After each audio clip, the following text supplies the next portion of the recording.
दोस्तों नमस्कार। ईडी के छापे के बाद ममता बनर्जी क्या डर गई हैं? क्या ममता बनर्जी अब बीजेपी के दबाव में आ गई हैं या फिर बीजेपी बैकफुट पर चली गई है? इधर ममता बनर्जी और बीजेपी के बीच जो जुबानी जंग है छापेमारी के बाद वो तो चली रही है, लेकिन इसी बीच जो ईडी है, इन्फोर्समेंट डायरेक्टरेट, वो आज सुप्रीम कोर्ट पहुंच गया और सुप्रीम कोर्ट ने आईपैक मामले में तुरंत सुनवाई का एक आग्रह किया है और ईडी ने कहा है कि ममता बनर्जी ने कानून हाथ में लेने की आदत बना ली है। ईडी के सुप्रीम कोर्ट जाने के बाद अब यह लगता है कि यह मामला तूल पकड़ता जा रहा है, क्योंकि ईडी ने कहा कि जिस तरह मुख्यमंत्री ममता बनर्जी कुछ अन्य लोग छापेमारी के दौरान उसके काम में रुकावट पैदा किए, इस मामले की सीबीआई जांच होनी चाहिए। मतलब ईडी चाह रही है कि जो ममता बनर्जी ने रुकावट पैदा करने की कोशिश की, ममता बनर्जी आईपैक के मालिक के घर पहुंच गई और आईपैक के दफ्तर पहुंच गई जब उन्हें खबर मिली कि ईडी ने छापेमारी की है और कुछ फाइलें और कुछ डिस्क लेकर के जाती हुई नजर आई। इस मामले की जांच ईडी चाहती है कि सीबीआई करे और ईडी ने जो याचिका दायर की है उसमें ईडी ने कहा है कि इस मामले में जल्द सुनवाई की जाए। ईडी ने याचिका में अपनी कहा है कि यह बंगाल में कोई अकेली घटना नहीं है। ममता बनर्जी और उनकी सरकार के अफसरों ने जांच एजेंसी के काम में हमेशा बाधा डाली है। अब हम आपको बताते हैं कि आखिर हुआ क्या है, मामला क्या है। ममता बनर्जी पिछले सप्ताह आईपैक के निदेशक प्रतीक जैन के आवास और फिर जो आईपैक का सॉल्ट लेक में ऑफिस है वहां पर पहुंच गई थी और वो तब पहुंची थी जब ईडी प्रतीक जैन के घर पर और आईपैक के ऑफिस पर रेड डाल रही थी। मुख्यमंत्री वहां जाती हैं और प्रतीक जैन के घर पर कुछ देर रहती हैं, फिर वो आईपैक के दफ्तर चली जाती हैं, कई घंटे वहां पर मौजूद रहती हैं और इस दौरान उनके साथ जो कोलकाता के पुलिस कमिश्नर होते हैं वो भी होते हैं और बाकी जो उनके अधिकारी हैं, प्रमुख सचिव वगैरह, वो सब भी रहते हैं और बहुत सारा जो डेटा है, हार्ड डिस्क है और फाइलें हैं, वो और उनके दोनों अफसर वो लेकर के वीडियो में जाते हुए दिखे। लेकिन इस घटना के तुरंत बाद ममता बनर्जी बौखला गई।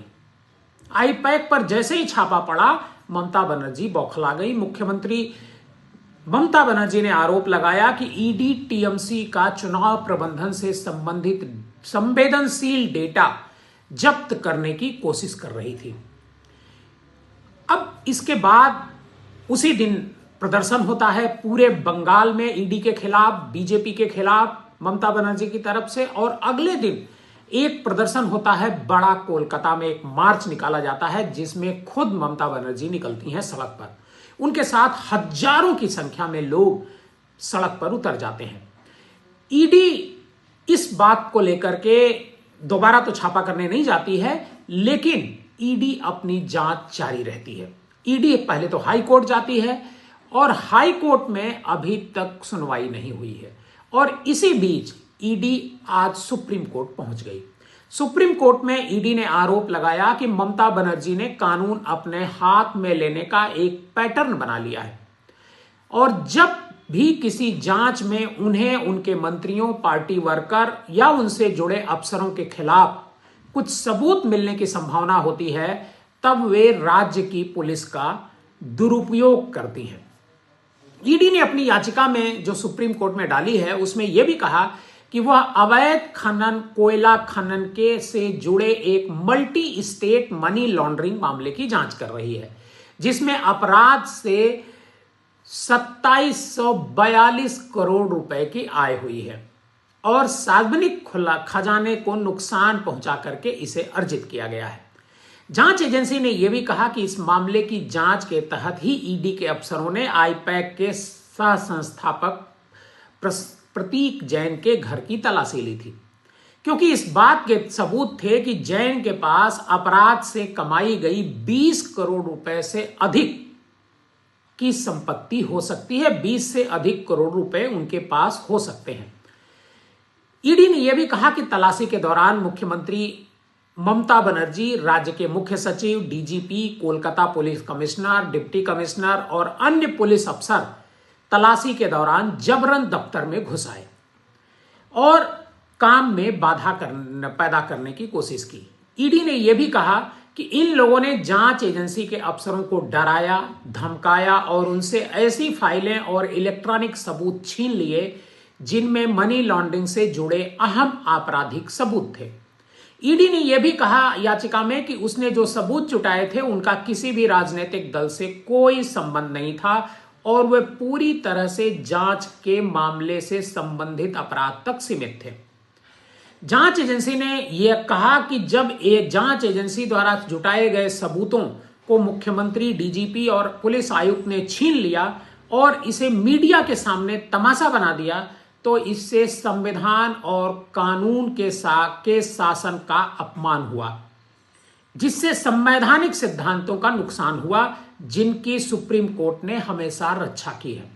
ईडी ने आगे कहा कि चूंकि मुख्यमंत्री खुद गृह मंत्री हैं, वह पश्चिम बंगाल के डीजीपी, कोलकाता पुलिस आयुक्त, पुलिस उपायुक्त और अन्य अफसर जो है गंभीर अपराधों में शामिल हैं, इसलिए एफआईआर दर्ज करने के लिए स्थानीय पुलिस से संपर्क करना बेकार ही होगा, क्योंकि स्थानीय पुलिस सही ढंग से जांच नहीं करेगी और मुख्यमंत्री और सीनियर अफसरों को बचाने के लिए लापरवाह ढंग से जांच करेगी। इसलिए इस मसले में सीबीआई जांच होना आवश्यक है। ये सब तो बात हो गई, लेकिन ईडी ने जो एक बात कही है याचिका में कि 20 करोड़ रुपया प्रतीक जैन के पास मिलने के उसके पास पुख्ता सबूत थे। तो क्या 20 करोड़ रुपया उनके पास मिला? क्या 20 करोड़ रुपया प्रतीक जैन या उन घर पर या उनके ऑफिस से बरामद हुआ, या फिर ममता बनर्जी और पुलिस के जो लोग थे वो 20 करोड़ रुपया लेकर के भाग गए? 20 करोड़ रुपया कोई लेकर के भागते हुए तो किसी ने देखा नहीं। इस तरह की आरोप ईडी अक्सर लगाती रहती है और यही वजह है कि ईडी के जो मामले होते हैं उनमें सजा का औसत 5% से भी कम है। मतलब 95% जो केसेज हैं वो पूरी तरीके से छूट जा रहे हैं। अब बड़ा सवाल यह है कि क्या जो ईआईपैक पर छापा पड़ता है उससे ममता बनर्जी क्या डर गई हैं, क्या सहम गई हैं? क्योंकि ममता बनर्जी अब क्या करने वाली हैं, क्योंकि ममता बनर्जी लगातार वहां पर दौरे कर रही हैं, प्रदर्शन कर रही हैं, पब्लिक के बीच जा रही हैं और एक बयान ममता बनर्जी का और आया है जो सबको सुनना चाहिए। ममता बनर्जी कहती हैं कि जब उन पर कोई हमला करता है तो वो बड़ी ताकत के साथ उभर करके सामने आती हैं और बंगाल में ममता बनर्जी को लोग शेरनी कह रहे हैं। आप क्या कहते हैं इस घटना पर? और हमारा वीडियो अगर पसंद आए तो हमारे चैनल को सब्सक्राइब जरूर कीजिएगा।